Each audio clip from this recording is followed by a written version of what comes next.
Hello ನಮಸ್ತೆ ಸ್ನೇಹಿತರೆ, ಹೇಗಿದ್ದೀರಾ? ನಾನಂತೂ ಚೆನ್ನಾಗಿದ್ದೀನಿ ಸ್ನೇಹಿತರೆ.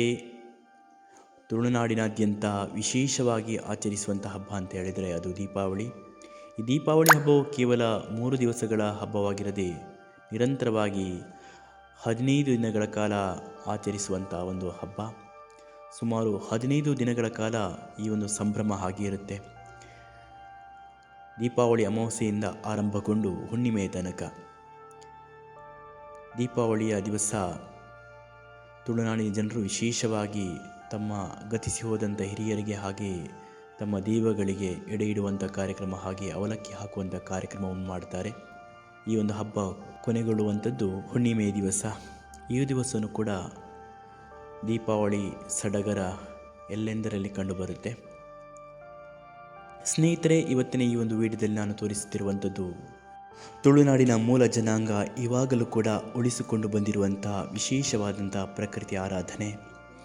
ಕಾಡಕ್ಕೆ ಪುಳ ತೋಡ ನೀರಲ್ಲಿ ಉರಿದು ಬಂದಿರುವಂಥ ದೈವಗಳು ಅನ್ನುವಂಥದ್ದನ್ನು ಅಪಾರವಾಗಿ ನಂಬಿಕೊಂಡಿರುವಂಥ ಮೂಲ ಜನಾಂಗದವರು ಈಗಲೂ ಕೂಡ ಪ್ರಕೃತಿಗೆ ಯಾವುದೇ ಧಕ್ಕೆಯಾಗದಂತೆ ಪ್ರಕೃತಿಯಲ್ಲಿ ದೊರಕುವಂತಹ ಕಾಡಿನ ಪುಷ್ಪಗಳು, ಕಾಡಿನಲ್ಲಿ ಜಿನುಗುತ್ತಿರುವಂತಹ ನೀರು, ಅದನ್ನೇ ಉಪಯೋಗಿಸಿಕೊಂಡು ತಮ್ಮ ಆರಾಧ್ಯ ದೈವಗಳಿಗೆ ಸಮರ್ಪಿಸ್ತಾರೆ. ಈ ಮೂಲಕವಾಗಿ ಪ್ರಕೃತಿಯ ಆರಾಧನೆಯನ್ನು ಜೀವಂತವಾಗಿ ಇರಿಸಿಕೊಂಡು ಬಂದಿದ್ದಾರೆ. ಸ್ನೇಹಿತರೆ, ಇಲ್ಲಿ ನೋಡುತ್ತಿರುವಂಥ ದೃಶ್ಯ ತಮ್ಮ ತಾತ ಮುತ್ತಾತರ ಕಾಲದಿಂದಲೂ ಆರಾಧಿಸಿಕೊಂಡು ಬರುತ್ತಿರುವಂಥ ಒಂದು ವಿಶೇಷವಾದಂಥ ಪ್ರಕೃತಿಯ ಆರಾಧನೆಯಾಗಿದೆ. ದೀಪಾವಳಿ ಅಮಾವಾಸ್ಯೆ ಇರಬಹುದು, ಹಾಗೆ ದೀಪಾವಳಿಯ ಹುಣ್ಣಿಮೆಯ ದಿವಸ ತಾವು ನಂಬಿಕೊಂಡು ಬರುತ್ತಿರುವಂತಹ ದೈವಗಳಿಗೆ ಅವಲಕ್ಕಿ ಹಾಕುವಂಥ ಕಾರ್ಯಕ್ರಮ, ಅದು ಕೂಡ ಪ್ರಕೃತಿಯ ಮಡಿಲಲ್ಲಿ, ಪ್ರಕೃತಿಯಲ್ಲಿ ಸಿಗುವಂತಹ ಫಲಪುಷ್ಪ, ಹಾಗೆಯೇ ಕಾಡಿನಲ್ಲಿ ಜಿನುಗುತ್ತಿರುವಂತಹ ನೀರನ್ನು ಉಪಯೋಗಿಸಿಕೊಂಡು ಇಲ್ಲಿ ಪೂಜೆಯನ್ನು ಮಾಡುವುದರ ಮೂಲಕ ತಾವು ನಂಬಿಕೊಂಡು ಬರುತ್ತಿರುವಂತಹ ದೈವಗಳಿಗೆ ತಮ್ಮ ಭಕ್ತಿ ಸಮರ್ಪಣೆಯನ್ನು ಮಾಡುತ್ತಾರೆ.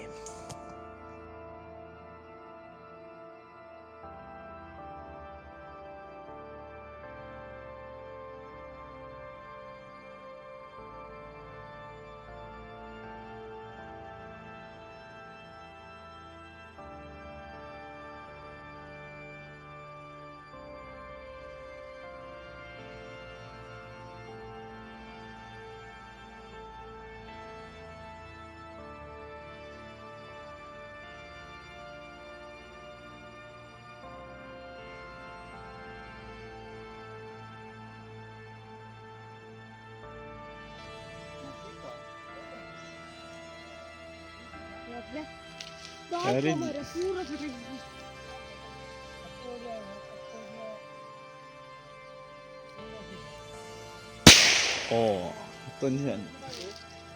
तनी बिडांड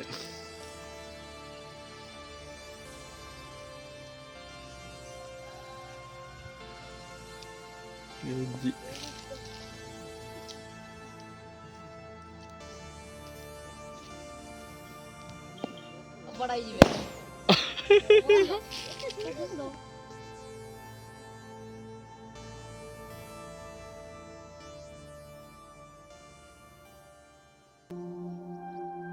ಸ್ನೇಹಿತರೆ, ಇಲ್ಲಿ ಗುಡಿಗೋಪುರಗಳಿಲ್ಲ, ಯಾವುದೇ ಆಡಂಬರಗಳಿಲ್ಲ.